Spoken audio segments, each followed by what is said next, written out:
Good afternoon. My name is Tim Ryan. Welcome to another edition of the Tim and Jenn Show. Woo-hoo. Sitting here with my badass co-host, wife, best friend, and business partner. Hi, I'm Jennifer Jimenez Ryan. Thank you, everyone, for tuning in today. You're beautiful. God, you so really sweet. Look good. Was I beautiful this morning? You're always beautiful. When we were bickering? Yeah. Was I? You actually responded pretty good with it. I'm working on it. What's going on, Jenn? Okay, so thanks everyone. Like I said, tuning in. Summer, hot. It's hot everywhere. It's been hot. It's hot. It's okay though. I'll take that over the cold. Okay, but I know that you don't you're like they'll get used to it and stuff, but I've been to Washington and Oregon a lot throughout the years speaking and stuff. And it even the summer times, it never got more than 79, maybe 80. The sun goes down at 10 o'clock at night. It's crazy. And for them to be in for 2 weeks in the 117s and not having AC, your body needs to be a certain temperature to replenish itself in the at night to sleep. These people can't. Yes, but then I brought up, there's Aborigines, but they were born into that. These people Sudan, they're into Somalia, rain, Seattle, rain, gray, cold, freezing. And now it's hot as they're the ones that move there. No, I get it. Oh my gosh. Global warming. I want to ask you a question. You would talk to one of your friends about what the kids are doing today. Okay, so we talked about OnlyFans a couple weeks ago, right? And we were kind of making a joke out of it because Tim was going to sign me. It was so stupid, but he was going to do it. I'm going to sign her up for OnlyFans. Yeah, and not tell me about it, and then make money, check. Which is hilarious because it's not going to happen. But we were talking about this girlfriend of mine. She's 24, 25 years old. And we were talking and she was she just had a baby. And she's I just want my daughter to I don't want to make her, force her to be something she's not. If a kid's going to want to put on makeup, then let him put on makeup. If a kid wants to, but we got to find out the underlining things. Right. So it gets to the OnlyFans and she's my girlfriend is, her daughter has an OnlyFans page and she's she just does her feet though. And I'm what? Right. She's it was and crazy. People pay for it. Yeah, and people pay for it. And the mom's thing in her head is, well, no one's seen her face. And the girl is doing this whole OnlyFans, showing her feet, taking photos. But the concept behind that is, at what point do we say enough? Because if a girl's selling and she's I feel icky talking to my girlfriend about it, about her daughter. It's not the photo. Here's the point, Jenn. Here, let me cut you off. No, the point is it all falls to the parents. Parents are not really involved in what their kids are doing. When we speak and I hear a parent say, oh, my 16-year-old daughter's my best friend. Hold on, your kid's not your fucking friend. You're a parent. But I think that's what has a lot to do. It does, but there's more to that. Yeah. My thing is, and I said this to my girlfriend today, is I can understand how you feel. She feels icky about it. And she's it's a side of softcore porn and different things that. But I'm the girl that was discovered modeling. I sold sex when I didn't even know what it was about. I was in, and I was grateful. I'm grateful. I worked with the Lindas and Naomi Campbells of the world. I was in the top A, category. Yeah. Drugs and alcohol helped me because I was bashed all the time. My body, my face, my this, my that. I was totally every single day at the top of my game, completely torn apart and ripped apart all the time because I was only as good as my next job cover campaign. Then drugs come in and then I start doing therapy. I get sober finally, blah, blah, blah. I'm on the other side of it today. I'm in my 40s, right? So I'm in that 1% that made it. What about all those other billions of people out there, kids that are trying, thinking, okay, well, I just did my toe. Well, then I could do my ankle. Well, it's just the side of my boob. It's this and that. It fucked me up. And I wasn't on OnlyFans, what I'm saying to you. And I'm very passionate about this thing because, as a society, we are telling them that it's okay, that the youth, it's okay to go do these things. But more importantly, why aren't we asking them why they feel like they need to do it? Because everyone wants to be an influencer today, right? Everyone wants to make a difference through social. And I get it because we and our guests today, we're lucky. Yeah, and I'm going to end with this. I think a lot of people want to be, these kids want to be influencers and stuff because they're fucking lazy. They don't want to get a job. They don't want to work. They don't know what work ethic is. I think they're lonely. They are lonely. You look at them, it's lonely at the top. You've been at the top. I've been at the top and I was up there all by myself, but we could talk about this for hours. I know. And okay, let me just, because I have to talk. I say one more because this is what we do. But, the whole thing is, I did a TED talk, right? Yeah. The filtered, the TEDx Naperville, Jennifer Jimenez, Gimenez. But I did. That's 247,000 It views. does? Yeah, I looked at it today. Oh my God. Anyhow, go. It's Nice. the filtered world we live in, is what I did it on. And in that, I asked, you know, has it changed? You know, I had the yes and people back then. We didn't have social media. Has it changed? Right. I gotta tell you, it's gotten worse. So Totally, yeah, totally it's gotten changed. worse. Worse? No, it hasn't. Just worse. So that but I'm excited though. I'm going to say social media right now because I am so excited to have our next guest on. I know you're going to intro him because he's a very strong, positive, influential voice and a creator. And he's a badass. Yeah, he is a musician. He's a recovery activist, advocate, call it what you want. He's Native American. He is a badass. He's in the trenches. A West Coast wonder. Chris, Sober Junkie, welcome to the show, brother. Hey, blessings and love, everybody. How y'all doing? We are well. How are you? Oh man, I'm stoked, man. I'm on this show with you guys. I mean, this is I've been waiting for this. I love you guys. I love what you guys are doing. I'm super stoked. I gotta go watch that TED Talk now. Yeah, send me that link ASAP, please. It's powerful, and we'll talk offline because I think there's something you could do too. But I want to know first, Sober Junkie, where did that come from? Because when I got out of prison, I had business cards made up, and I was going to call myself the professional addict because that's what I was. I was a professional addict, and then I came up with Man in Recovery, and people kind of voted for that. But I love Sober Junkie. Where did that come from? So I was junkie, right? Everybody's like, hey, junkie, in the streets and my addiction. I was that one guy because I was really like the junkie. I was the guy that would steal your wallet and help you look for it. You know what I mean? I was that guy. So been there. When I got clean, I was going to the rooms, I found 12-step recovery. And I had a guy go, yeah, sure, you're sober junkie. Ooh. And I was like, wait a minute. Ooh. Sober junkie. I like that. Right. So then the fair came around. And I went and had one of those applique shirts made, and I still have it to this day because I had started, I gained a lot of weight. I was a big guy once I got clean, because a lot of times we just, go crazy with it. And so I have this 4X tall t-shirt that says Sober Junkie. I still have it to this day, 9-year-old shirt. And I said, you know what, I'm going to own that. And I said, because now not only do I get to explain it to people, when they say, what's your name? Sober Junkie, like, wait a minute. At first they're like, which I get because the word junkie scares people. And then I'm like, no, wait a minute. It's Sober Junkie. Let me explain to you why. And I tell this story. And then I realized that I get to become a junkie for sobriety. I get to become a junkie for recovery, I like that, but it's a conversation starter. Sober Junkie. What's that? And boom, you just opened a conversation. I have to ask you because I gained a lot of weight in recovery, and I went from being anorexic to obese, and the whole. Tell them how much you got up to. My heaviest was 267 pounds. I was pushing in a size 18 for women, and I went from being a size that as a bed sheet now. 2 to a size 18. But how much weight did you gain, and how long did it take you to be in phenomenal shape? Thank you. And it was crazy. I got up to 280 and I got up to the 280 and my attorneys are the Pop Brothers at Law. And I remember I was, I stayed big for a long time and I was like, dude, I'm just so unhappy.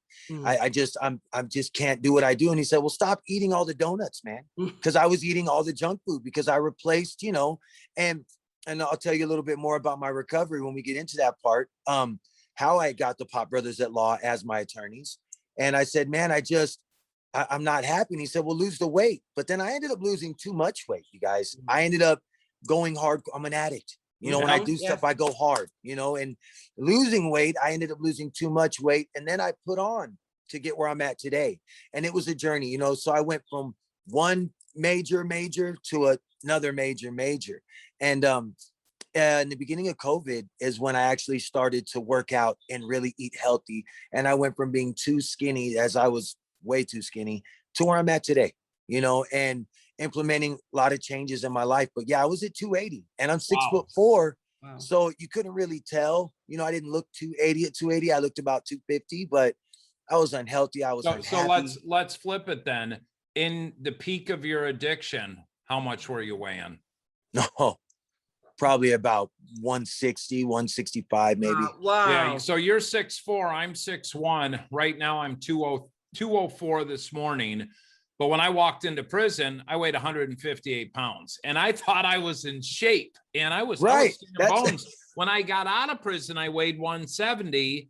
Then I got to 190. Then I ultimately married Jenn and got to 225. But you told me that you were like 247 at one point. That was you're prior. 203 now. Yeah. My highest, I think, was almost 250. I went and bought Right. pants and I needed to get 44-inch waist. I said, that's it. I'm done. And I went back to smoking cocaine. No, I'm joking. You did say another thing though, and I just want to point out, you said that your lawyers, who you're going to tell us about, said stop eating all the junk food. Sober junkie. Ooh, yeah, sober yeah, junkie. yeah, absolutely. And that's what I was doing. I wasn't eating healthy. I was replacing it, you know. And when I got clean, I used cannabis. I did hide it from a lot of people. My sponsor, because I was in 12-step recovery, I was in NA, and my sponsor wasn't about that, but I used it for the withdrawal in the beginning. And I'm an indigenous man, you know, and that's kind of part of it. I see, you know, I'm native. I believe in plant medicine. As long as I utilize this as a medicine and not to hang out and not to, you know, just to smoke pot and, you know, whatever, as long as I utilize it as medicine, I feel okay with it. Mm-hmm. And I utilized it, you guys, for 9 years. And something crazy I'm going to share with you guys right now is on the 7th, I came to a conclusion I couldn't do it anymore. I'd begun to get anxiety. All the things that it had helped as a medicine before was flipped on me. I began the anxiety, paranoia. And I said, it's not working. So I need to stop. So here I am with, you know, 18 days without it. Awesome. And I'm not going to lie, I feel amazing, you guys.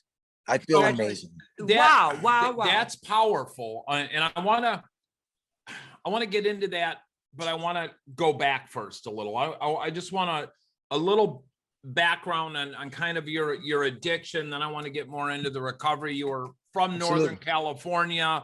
What was, you don't need to be a huge, what was childhood, family like? What were life like? What were some of the first things that you experimented with? Was it weed? Was it alcohol? Right. Kind of. So this is going to it gets kind of crazy, but when I was younger, my mom and dad split up when I was younger. My dad's gay, and he told, my dad's now transgender, so it goes. But when he told my mom, he said, hey, you know, he fell in love with the most beautiful woman he could find because he wanted to be straight.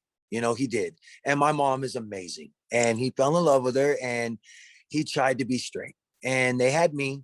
And when I was about a year old, he said, look, I can't do it. This is not me, you know, and they split up, and my dad lived in Merced, California for a while. We stayed in Los Banos, Central California. And then my dad went to San Francisco, and I went and visited a little bit when I was younger, back and forth from San Francisco. And then my dad moved to West Hollywood, and he was actually pursuing his acting and his singing and his career. And in second grade, he showed up to Los Banos, and he was like, hey, I have more money. I'm, you know, me and my lover are more substantial. We could take care of him better than you can, Dolores. We can do more for him. And my mom loved me so much that she's like, okay, I guess, but I'm going to come with you. You know, I'm going to come out there too, but I want my son to have the best life he can have, you know? Powerful woman. Absolutely. Yeah. My mom is my superhero. Absolutely. So I'm living with dad, and he's in that life, you know, he's doing what you do in Hollywood at that time. And he was having parties. And I remember the first time I was, you know, second grade, 8 years old, a friend of mine in the morning, we got up, and because I would have my friends stay the night, we'd stay there. I'd lock my room. We'd play Nintendo, whatever. My dad would have a rager outside, you know, but there was cocaine on the table when we got up, and I didn't really know what it was. And I remember I tasted it, and so did my friend. And I felt like I was going to have a heart attack. And that was my first experience with that, you know, second grade. And yeah, crazy. And then it happened again later on, you know, with my dad again, because my dad battled with addiction, you know. My dad, it was hard, you know, being a gay man, especially in that time, you know. And so growing up, he had 3 brothers, and my granddaddy was a Baptist minister. And my grandma was a stay-at-home grandma, you know, and she sang in the choir. And his life was tough. You know, he got bullied, he got picked on, he had a hard life, you know, especially back then. How was it for you though, like growing up? So that's what I was gonna say. It was hard. You know, even in West Hollywood where we lived, I got picked on. I got called this and that. You're gonna be one of those just like your dad. And I got beat up and bullied. Did you get picked on for that? And see, like my little brother and sister are 3/4 Chippewa Indian, and where we grew up, there was no Hispanic, so they were called every derogatory slang word due to their skin color. Did that happen to you as well? No. It was mostly just because of my dad. You know what I mean? And it was hard because it's like I love my dad so much, you know, and I loved Coley, my other dad, and I never saw them kiss. I never saw, they were more straight edge, more than like my wife and I'll walk around the house, you know, I may smack my wife on the butt, nothing crazy, but just, I love you, babe, you know, but I never saw that with my dad, anything like that. They kept it very strict, just, I think because of the fact that they were gay, you know. How long did you live with your dad for? Only for a couple of years, from 2nd to 5th grade. And my dad had a mental breakdown.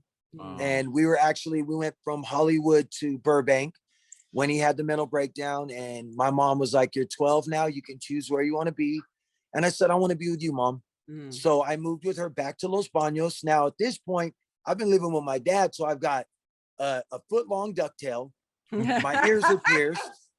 You know, my hair's bleached. Yeah. I got crazy shorts on, and I'm moving to this little tiny farm town. You know, it's a dairy town. It's nothing but dairies. And these kids saw me and they were like, huh? You know, and then they find out about my dad. Water. Oh, yeah.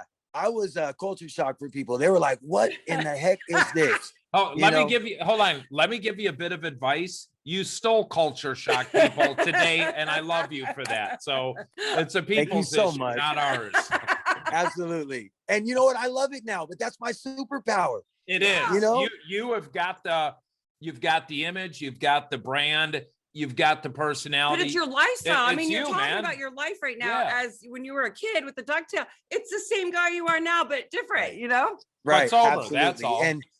And I love it. You know, I love being me. And I love the fact that I had 2 dads and that I have a connection to, you know, the LGBTQ community that most straight guys don't have. And I really feel as though the creator tailor fitted me, you know, to be the person I am today. That's amazing. That's badass. That's a badass quote. You know, it's interesting. I try to explain this to people on this level. Like when in Argentina, like I had my grandmother's brother, he was like, he would pull himself on a cardboard. He had no legs. And I didn't know that was handicap. I didn't know, like a lot of people are really dark on my dad's side. So we would say negro. It's like an endearing thing. But like, I didn't know like a black man or an Asian woman, or, you know, I didn't know the different races of things. I didn't know gay. Like, so when I got discovered, from modeling by Bruce Weber, who is gay, I called him Papa Smurf. Like everyone's like, oh, that's so. I didn't know what else to call him. Like he reminded me of Papa Smurf, but I wouldn't ever. When somebody said, "Do you know he's gay?" and I looked at them like, "What?" Like I really didn't even know the word because that wasn't brought into my life. Like, you know, like what people were like like we had to put somebody in a category. And you, dad is dad, stepdad is stepdad. Absolutely. You know? Is your dad still alive? Yeah. So my dad, he had the breakdown when we moved, and then my dad actually went through the transition. He's transgender now, and we don't talk, but it's not because of that. You know, through my addiction and all the craziness, he had actually wrote me a letter in prison telling me that he was transgender, and I knew the guards got it. And in prison, it's a different world. You know that. Yeah. I was in the hole, and I had to keep this, you know, tough, you know, whatever. And so when he wrote me that, I was like, oh no, the guards saw this. They're going to tell everybody about my dad.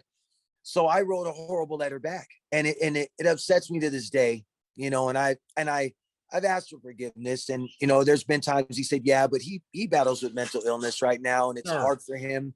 Back and forth. My grandmother just passed away, and my mom actually went with him to the funeral. And you know, he's had a hard life, you know, and I love him, and I forgive him for anything that it could have been anything, and I hope that he can forgive me as well. Well, but and I know that and I understand that, but I understand your situation too, getting a letter like that in the joint. yes. Oh man. That's what you have to do. You know, Right. I was felt gonna say horrible for it. I can't, I am in awe of you for being so honest right now. And so foretelling in what you're saying about that. Like people don't realize, like, I don't realize that, you know, cause I never went to prison. So like, I don't know that you, but even young kids, like they have to act a certain way around their friends. Right. Or like, Right. you know, you guys have to, you can't do that. And the pain that when you talk about it, the pain, but like you did it cause you had no other choice. It was survival. Right. You know, Right. And it was hard, but I also feel like that's a big part of, like I said, I was tailor fitted for that. And now I get to give back. And I want to do as much as I can for everybody. You know, I really feel I was put here to spread love on a different level. And, you know, to be able to understand my dad the way I do, and to understand that community, and to be able to give back, and to be able to help now, and maybe help somebody else going through that, maybe write a song that lets people know that they're loved for exactly being who they are, and that it's okay. And none of that matters. What you identify with doesn't make you who you are. I mean, it's who you are, but it doesn't make you good or bad or any of that. You know what I'm saying? Absolutely. Yeah. No, I agree. Before we get going, you can tell I'm all over. I write notes. You're 12, you're back with mom in California. When does addiction really start to kick in? When do you start messing with the hard stuff? So I'll be honest, like it was never like, as a kid, I did do the drinking like kids will do and party through high school and a little bit of pot here and there. But I'll be honest, in 2001, I was in a really bad accident, and they had put me on Oxycontin. That was back in 2001. They were giving it to everybody. Oh, you got a stub toe? Here you go. Yeah. And I was in a lawsuit. And when that lawsuit was over with, it seemed like the doctor was like, you know what? You've been taking these long enough. We got to take you off. We're going to taper you off. But you and I both know at that point, wait a minute, hold on. Right. What do you mean you're going to take? I need these. I'm hurt. You just told me I was so hurt. You know what I mean? Yeah. It was, you can medicate me forever, or I could have surgery. And it was a 50-50. So I said, let's medicate. You know, that's where I was at. So they started to take me off them, and that's where it became a problem. And it got to a point where they took me off them, and a buddy was like, yo, I was kicking, I was withdrawing. And he's like, yo, my brother has something just as good, man. And before that, oh wait, so I left the whole part out. So I had actually went in when I was in my 20s. Yeah, you know, I'm just like you. I'm all over. I get it. We get it. Because I did have a part with meth.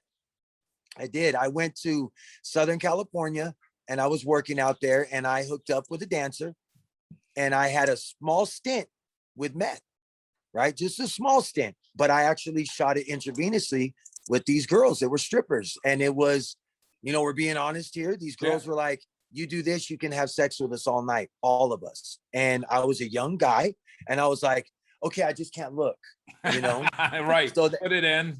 Right. Just do it. And it was what it was. And it did. And it was crazy. So that happened. I got in some trouble. Then I moved back to California. It was easy for that to stop. For some reason, the meth didn't have a hold on me as much, you know? So I get home, I have an accident. They get me on the Oxy. Now I'm on all of that. So that's kind of, I believe if I wouldn't have had that, I may have went back to the meth, because that had already been kicked off inside of me. Yeah. But I had those pills, and a lot of them. Once those went away, my buddy's like, hey, my brother has something just like it. You know, have you ever done H before? And I'm like, heroin? Oh, nah, bro, no way. And he's like, well, you don't got to shoot it, man. Now, remember, I've already shot drugs before. Right. He's like, well, you can smoke it. There's a way to snort it, so on and so forth. So I ended up doing the H. And because I was fond of needles, before you knew it, I had a needle in my arm. Yeah. And then I went back to the meth, because now it sparked that up. And I'm like, I need this, or we'd run out of one. I got to get the other so I don't get sick. And then I started liking them both together, and I just went on one. And you got to the point to where you were homeless. Absolutely. And that was by my choice. Sure. You know, I put myself there. So how long was that run from 2001 to? So from 2001 to 2006, it was crazy. I was stealing cars, robbing people, getting in trouble. I went to jail, all kinds of crazy stuff. Then I met my wife, right? Then I meet my wife in 05. '06, we're together and I get in a high-speed chase and I go to prison. My type Right. you're my You're type of guy. amazing. I mean, love- I you're get in a like, high and speed yes. chase. I break. So I was on the cover of the. I do heroin. Some girl shoots me up with meth, but I banged 4 of them all night long for 3 weeks straight. My penis still is sore. I mean, Right. this is the fucking best. Fuck. So me and her are like Bonnie and Clyde, you know, and we are doing what we are doing. I get in a high-speed chase, and I go to prison. So when I get out, I end up getting her pregnant. I go back. And I get out again and I have my son and I started running amok and I ended up on the streets. She stayed in the house with my 2 kids and I was on the streets. I'd come home, sleep for a day or two, take a shower, go to my mom, sleep for a day or two, take a shower, steal everything I could and go out and do it again. Back on the streets, back in the house for a day or so, back on the streets. And it was just in and out, in and out. And that proceeded till she finally was.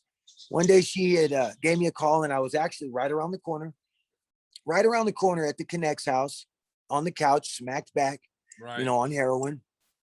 And my phone's going off and she's like, hey, I need you to come home. And I'm just like, oh man, I'm not going to answer this. You know what I mean? Text her back. Oh, I'm over here right now. And she's like, look, I'm not mad. And so I knew right away she was mad. What had happened was I had been home the day before that and I left my shorts. My shorts had 2 syringes and dope in it. Mm. And Michael was about a year or so old at that time. He had lifted up my shorts and shook them and the syringes fell out. I get it. Yeah. So this is all the way. This is 2011, 2012. You know, this is when I got clean. I've been running them up from '06 to that. It was just me wilding out, in and out, gone. Just, I was lost, you guys. You know what I mean? Prison saved my life. My mom actually had to call them on me before because she had to save me. She didn't know what to do. How much time total have you done behind the wall? Including county time in prison, like 8 years. It's a long time. What was your longest bit? 3. And Yeah. I finished it off. Yeah. And I'll tell you what, those are the times I was clean. Those are the times I could think. Well, you had said something, prison saved your life, and prison saved my life. I actually went and thanked the judge years later for sending me to prison. But I had 2 choices, as you did the last time in the joint: do the bullshit, get in the cons, get in the scams, get high, or change. And that's what I did. Well, you guys got to reflect on yourselves. It was Hell your time yeah. for you. I mean, regardless, I mean, you guys have been hustling. We're all hustling on the street for a long time. You know, we all have different stories, but like, it's exhausting. I mean, your prison was 9 months of treatment and time to reflect and really look and I don't even know how to say this because I say to Tim, I'll say it the way I say to Tim. There's a lot of people that go to prison, that go to jail as well, and people have served 8 years, 13 months, 7-year terms, whatever, 20 years. You know, right? Why you 2 being the lucky ones? Like, why? You know what I mean? Like, I mean, it's amazing that you're sitting here telling a story because there's someone out there that's having this same experience, right? And they don't see it, the light at the end of the tunnel. Fuck, that's a great question, Jen. It's giving me goosebumps now because I can tell you without a shadow of a doubt, I have a bond with Sober Junkie that I will have the rest of my fucking life. I feel the same way, brother. We got sober behind the wall, blah, blah. There's so many similarities, but you just connect with some people. And everyone that I think I've had you talk to that was in the joint, Big Perk, whoever, they're the nicest, kindest, most loving people I've ever met. Absolutely. Why? Absolutely. Why else? What do you think changed for you the last time you walked out? Like that you still what was it this time that said I'm done? And when you actually walked out, you started applying recovery, whatever, to change. What was that? Right. Well, see, it was my son, honestly. And even though I did relapse, I stayed out of going back to prison. When I saw him, and I love my daughter, don't get me wrong, but when I saw my son, it was seeing me. And it was surreal. And it was just like, I can't go back. I can't do this, and I discharged in a year. I did great. for that 12 months because I knew I could discharge. Yeah. And that's when I relapsed, you know, and then I started to run amok again. And I'm so grateful that I didn't get busted and caught up again. You know what I mean? I'm so grateful. Do you have a hard time fathoming what it was that you used to actually live that way? Because I mean, you've been in recovery 9 years now. Right. Absolutely. You know what, man? I think about it a lot, you know, to be honest with you. And it is a trip and I don't understand it, but then I do understand it. You know what I mean? I get a lot of there goes I.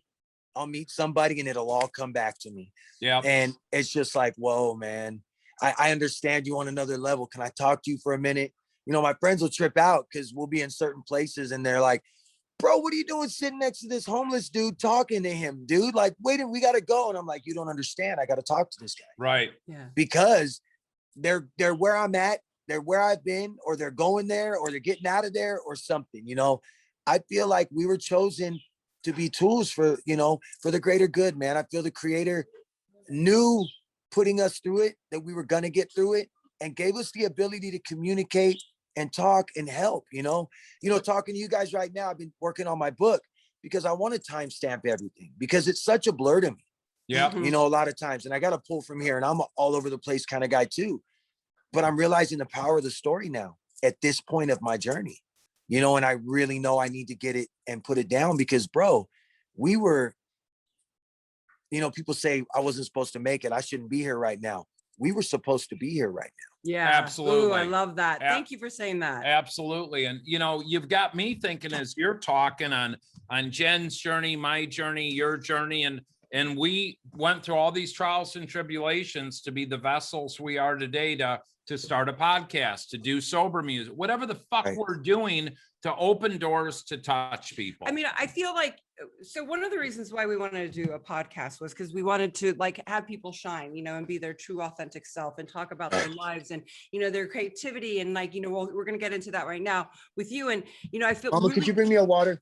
I do believe that there's many ways to health and wellness, to recovery. Like some people may need to go to the doctors for something, right? And other people want to do it the Eastern medicine way, you know, or do the, you know, you have my back, right? Like people might want to take medication. Others might want to stretch and do yoga. Others some people want holistic. Some people want this. There's many ways to recovery. I'm a big advocate of that, you know, and we all I love that about you guys. And I love that you found your road to recovery, but what you said was so important. Like it really hit me. And I kept thinking about it as you were talking is, you know, you said all this stuff, I was doing all this stuff and it's, you know, Native American and the medicine and this and that. And then everything that it helped you to stop feeling and like anxiety and all that. It's now starting to make you feel that. And you just quit it. Like that's a powerful statement and it's a powerful moment in your life, in your chapter. So just for the listeners, when you got sober from meth and alcohol and heroin and all that, you worked a 12-step based program, but you on the down low at first used weed and you weren't sitting around smoking bongs to get ripped. It's part of your indigenous Native American lifestyle. And to you, it was more of a medicine and Absolutely. you did it for 9 years. And as of right now, you're a little over 2 weeks off of smoking marijuana on a daily basis. Now, where we're at, I totally support someone that was shooting heroin and now smokes weed and has a good life. Absolutely. I'm not saying everybody has to be abstinent. Jenn says most people don't need to go to treatment, you know, but anyhow, talk about how it helped you in that, but then did you kind of get caught up in the cannabis advocacy or did you just get to the point? What was that journey like? So at first I didn't want nobody to know. And then when I actually did start to talk about it, it did kind of become, and it's funny you said that, man, because I'm talking to my buddy, Mark Carnes, the day that I stopped, we were talking and he goes, bro, I feel like, he's like, why are you smoking? He asked me straight up. And I was like, well, you know, the anxiety and the stress. He's like, bro, you just told me you've been getting anxiety and stress from it and paranoia. He goes, so what do you mean? And I'm like, I don't know. And he goes, SJ, I think, and don't be upset at me, bro. He's like, but I think it's become so much of who you are, the sober junkie, the junkie that got clean using cannabis, that you're afraid to let it go, but you really don't need it anymore. And I'm like, bro, you're right. And I had to own it. Is this Scummy that said this to you? No, not Scummy. No, Okay. my buddy Mark Carnes. Okay, But even with Scummy, you know, Scummy was very open to me about it, but I could tell, I always felt like there was like, you're not all the way sober, because he's a very hardcore sober guy. Not everybody's open to it as a medicine. Not everybody's open to it, you know, in that way. And I got to respect that too. It didn't mess up our friendship, but it was just something he kind of didn't understand, you know? And it did become a lot of who I was. And then I really do feel like I didn't need it for a while. And I had to be honest with myself in my recovery, because if not, it could become a problem that fast. Yeah. And it could go from being medicine to, oh, I can party this time. So I can smoke with these guys that time. I'm going to ask you an honest fucking question here. And I know you're honest, but were there points in time, 3, 5, 7, 8 years sober, where you're smoking weed and you knew the weed maybe wasn't doing enough that you said, maybe I could have a drink, or were those thoughts Absolutely, never there? bro. Absolutely. Yeah. Absolutely. And I think it was more so, if I can do this, I might be able to do that. That's our thinking. It's our addict Stinking personality. thinking. But It's one stinking thing you thinking. told me when we were talking on the phone last week, and you told me this, you said you're getting back into the steps again and working with your sponsor. And yeah, I got my sponsor back. I'm still on step 1. He's like, hey man, let's not let it grow legs and run off. He's like, I'm not rushing you, but get to it, SJ. But it's because I love the steps, and they work if you work them. And I never finished them. I didn't, you know, and that's something that I know I need. And I'm so excited coming at it this way now. And I still have my same sponsor. So that's a really cool thing. And his big thing was like, yo, if it's working for you, you haven't relapsed, it's been 9 years and you're doing great. He's like, hey, maybe you're that one guy that can do that. right. But as soon as I knew it wasn't working, I had to get real.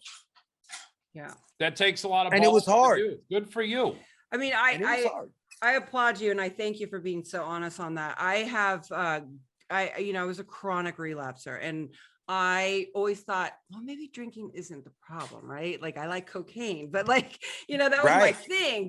And I would drink eventually, boom, downhill, or I'd cross addict, whatever it was. And, I'm not one, Tim, he had the obsession lift when he was in prison, and he asked to, God to remove that, the detox. Yeah, I don't think about drinking or using ever. I, on the other hand, That's so a couple awesome. years ago, fucking glass of wine. I'm like, why can't I drink a glass of wine? Like, I would love to drink a glass of wine, white wine, and listen to Bob Marley on the beach and smoke weed. Like, first of all, I am paranoid schizophrenic on marijuana. Like, I am like the cannabis. That's what it's been doing. Like, so I would never be on the beach smoking, and listening to Bob Marley. But it sounds great.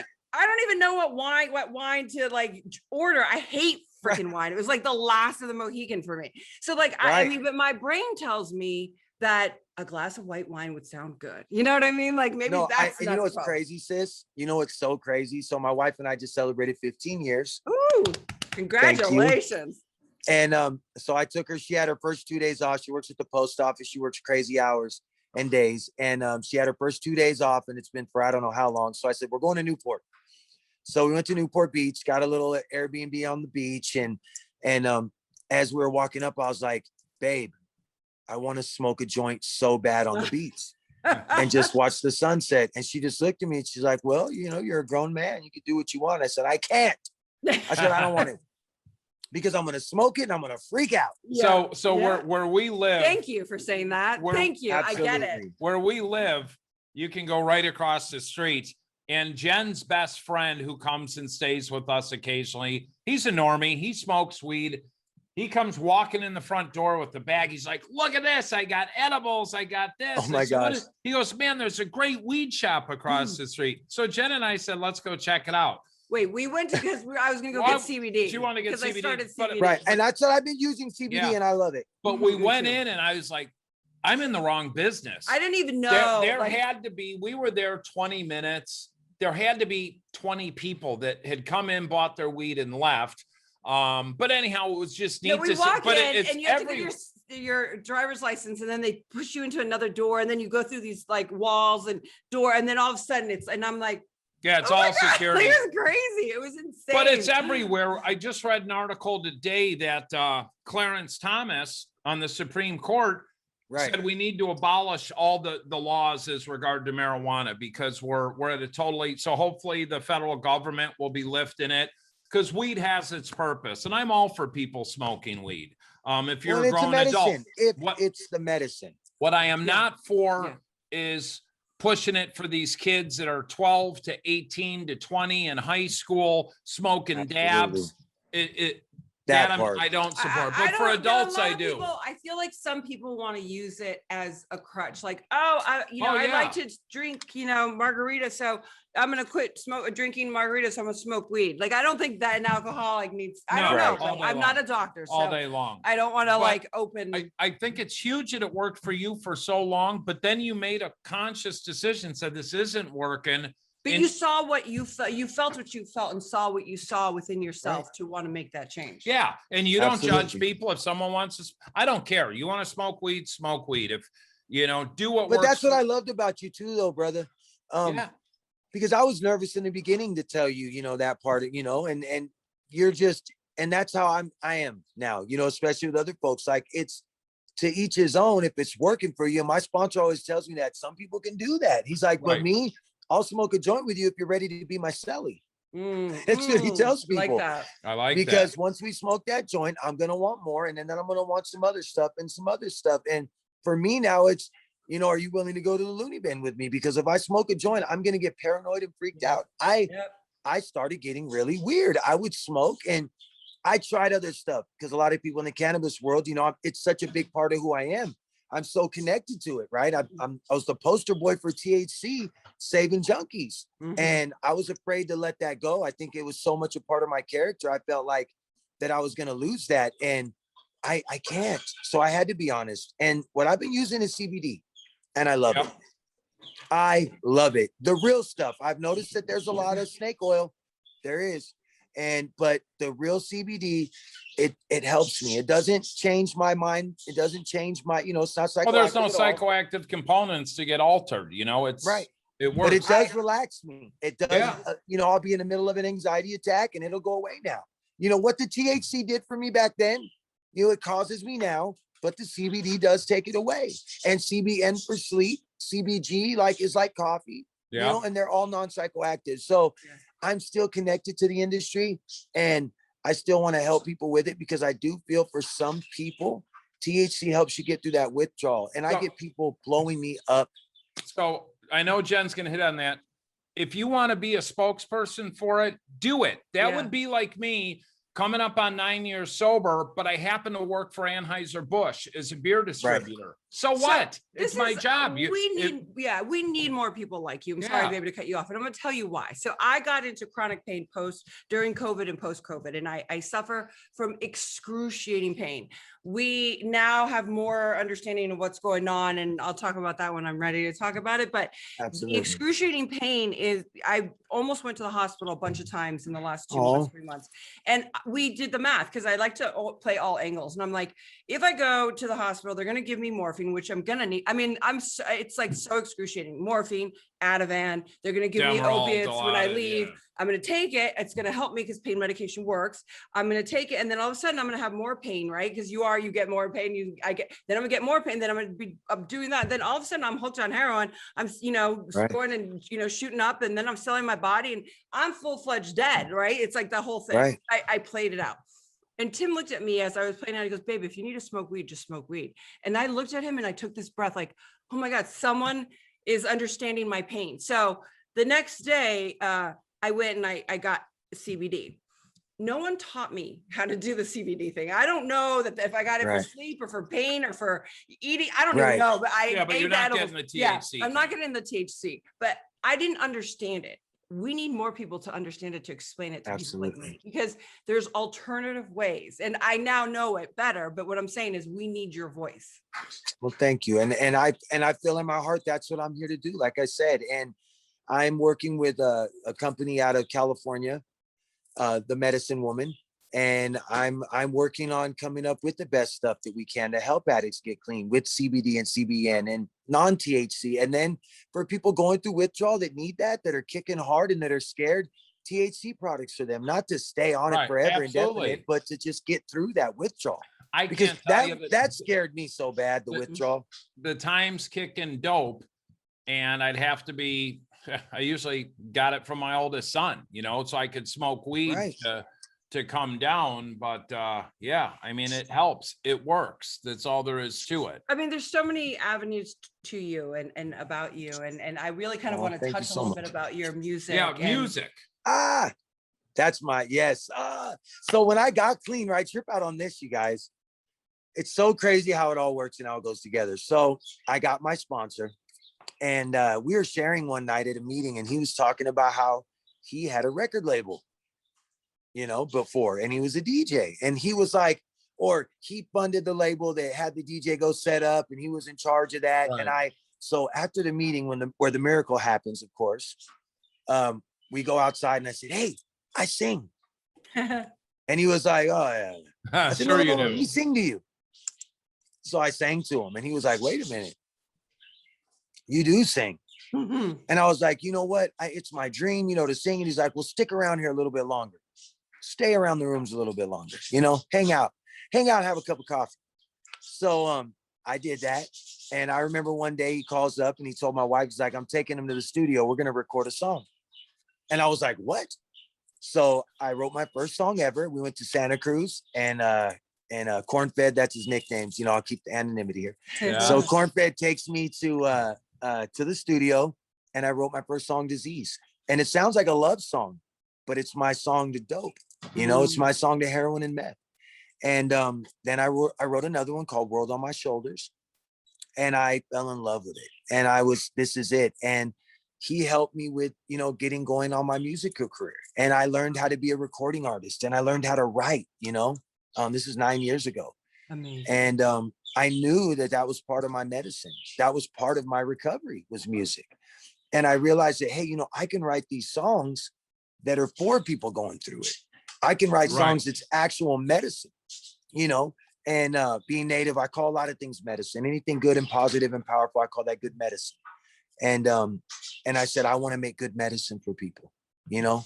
And so throughout my journey, I continued with the music and learned to write better and more, and picked up a guitar and learned to play a little bit of guitar. And, you know, went into this studio, that studio. I ended up in the studio writing hooks for some pretty big Bay Area rappers like Jay Diggs, the Jacka, rest in peace, who was like a brother to me. I even did a song with Burner, the guy that's known for, you know, weed, that guy, the cookies guy. And I fell in love with the music. And fast forward to now, it's my heart, you know. I'm able to write like I never thought I could write, you know. So but it all started in the rooms. So you're writing, you're doing music, but you're working out a lot too. I mean, I see a lot of your videos. Oh my goodness. It started with us doing that whole celebrity thing, right? The celebrity boxing. When I started during COVID, I wanted to get in shape and be better. Like I wanted to put on some weight, and I wanted to feel good. And as I was working out, you know, they reached out to both of us, you know, because we're in the same neck of the woods, but that was just God doing what he does. Yeah. You know, that's all that was. Yeah, we were supposed to do that. Our relation, bro, me and you are brothers for life. And it's crazy because you're the big bro I never had. You know what I'm saying? It's hard to have that, you know. I have you, and I have my brother Luke, man, that are two older dudes that I can look up to. You know, and it's hard for me to find that. You know what I mean? It's someone that I can give that call to. Hey, Amen. Bro, I'm stressed and I'm going through this, you know, and you understand me on a level that literally nobody else does except my sponsor. I get it. Because there goes I, right? Mm-hmm. Yeah. I mean, you're a fucking mirror image of me. I'm from Chicago. You're from California, Vegas. Simple as that. Arizona, wherever the fuck you are. But there's so much in common. It gives me goosebumps right now talking about it. Likewise, and I thank you. Those words I cherish, and they're very powerful. And those are things I don't fuck with. Is when someone confides in you that you're a brother or a big sister or whatever, you better be there forever. And it's just the way that rolls. And unfortunately, in society today, there's a lot of fake and phonies. And you're like Jenn and I. Our circles are real small. Mm-hmm. We know a lot of people, but I don't let a lot of people into my inner world or my wife's inner world. Absolutely. And me and Ray are the same way. Awesome. Me and Ray are the same way. It's kind of and your mom. Yeah. You're gonna, and my You're mom, a she's superhero. amazing. She's right here. So we got blessed a couple years ago. Mom decided to move out here with us. Awesome. You know, see, we pretended that she needed us, but really we needed her. Yeah. Uh-huh. You know, and she's so amazing. And I told her, I said, as soon as things get where they're at, I'm gonna just buy you a nice big house right next door to me. Yeah. I'll just get you a house right there. You know, let me take care of you for once, you know. Yeah. That's the way it should be. And give your mom a hug and tell her we love her for loving you absolutely unconditionally. And for being super absolutely. mama. That's awesome. Right? She's my superhero. Hero, I actually rather, wrote her a poem when I was a little kid. They asked us in school like to write who your superhero is. And she tripped out because it was her, you know. Yeah. And but she's such a strong woman. She's so amazing. And to have that for my daughters, you know, and my wife loves my mom too. You know, my wife comes from, you know, an addict family as well. You know, my wife is my wife's got 16 years clean, and she has 6 months sober. So she drank. She's kind of a normie, and alcohol really wasn't a problem for her. But 6 months ago, she was like, recovery is our life. And she's like, I don't want to drink anymore. I just don't want it. I don't need it. And I'm done. And I was just like, what? Whoa. I love it's that. Amazing too. Right? Once you take that away, it's like, wow, I didn't need that. And I feel good. And man, that's just our relationship, big bro. Our relationship is just, amen. It was great before, but now we're just such on a different level. And what do you think? I'm just so grateful. What do you think it is that change? Like, when did you see the change? Like the next couple months into it, a couple months into her not drinking, it was as soon as I think the fog probably cleared for her as well, you know. Sure. Our connection just got tighter, you know. We vibe differently, you know. She would drink and it was her thing, and I was the, you know, clean and sober guy, and she would be drinking and, you know, do her fun with her girlfriends or whatever. And it was kind of like there was a block right there, you know. And I didn't like it. I never said anything because, you know, she's grown. I'm gonna let her do her. I'm not gonna tell her I don't like you to drink, but I didn't like it. You know what I mean? And now we can talk about that. Now I tell her like, yo, now that it's gone and over with, I hated it when you drank. You know, got her on your 4-step inventory, huh? That part. That's awesome. Go ahead. Well, I mean, first of all, we're kind of running out of time, and I definitely want to say I kind of really need you to come back on the show. You're there. We can talk a few times a year. Yes. And we need to get together and do some shit and talk offline. Chris, Sober Junkie, SJ, how can people find you out there in social media world? On Instagram, the Sober Junkie official. It's the verified account. There's a whole bunch of Sober Junkies, but mine's the verified one. Right. TikTok is going crazy for me right now, y'all. Congratulations. And it's just at the Sober Junkie. Thank you so much. Like 2-3 million views? It's so nuts. This stuff is so crazy. I've been losing my mind. And it's like, I'll post something and it just goes. And the biggest thing though, it's recovery. It's people in recovery. So I've been doing a daily thing where I go on at 12 noon Pacific Standard Time, and it's people in recovery. And my eldest daughter helps me. How many people are you getting on your go lives? So 17,000 on my live feed within the hour. Yeah. That's amazing. Yeah, that was my biggest one. Normally it's about 9,000. And it's crazy. And there's, the more people you do start to get the negativity, but folks are loving the way I deal with it because I don't get upset and I don't get mad. It's not worth it. I just tell them I love them and it's okay. Well, you know, these people don't pay my bills, fix my car, make my bed, wipe my ass. That part. Do all those. I love the people that are the haters because they're just really big fans. Yeah. Yes. They're like big fans. And then the ones that keep looking at your page, those are stalkers. And then, so, but God bless them. Like, pray for them, move on, but they pray don't. for them. Sometimes I don't want to pray for them. They I'm don't. Not gonna lie. There's some sick people out there, but it's there's so many more positive and that part right there. So much more positivity. Yeah. And I see that. And when I got someone telling me, hey, your lives are making a difference, I look forward to your lives and thank you so much for what you're doing.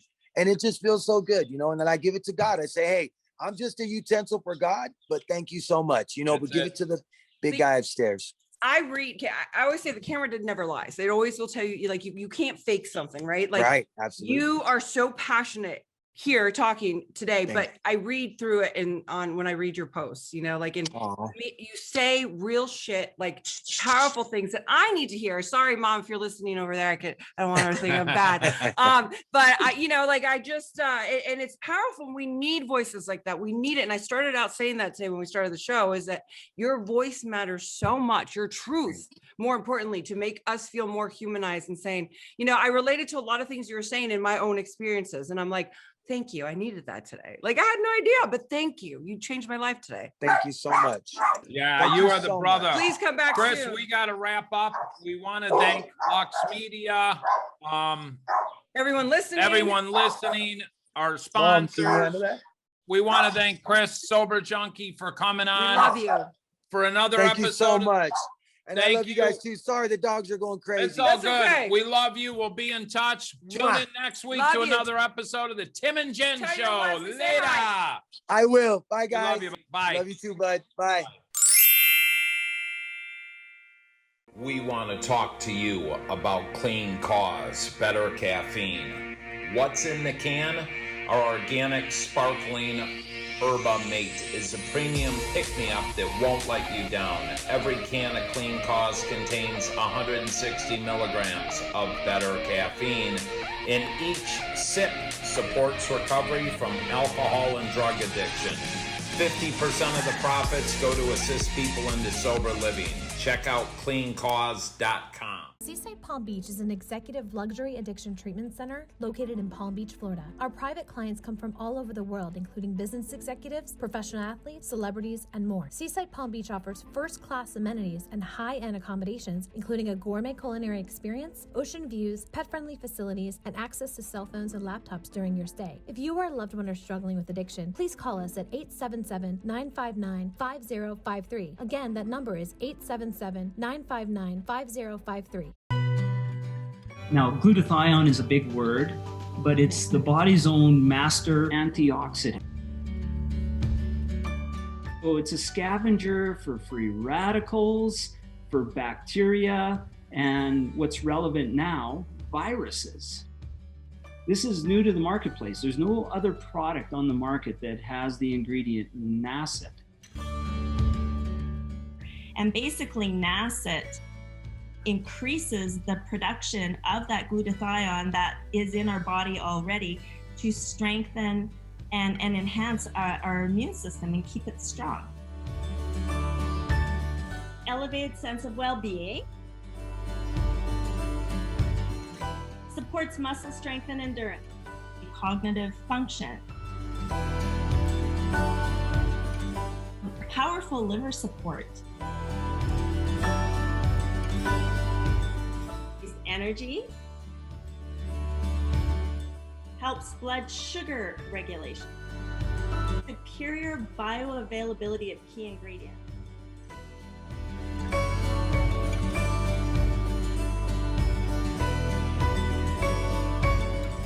One of your best defenses against COVID is a strong immune system. Taking GSH Plus as a daily supplement does all that. And now we have the product out on the marketplace.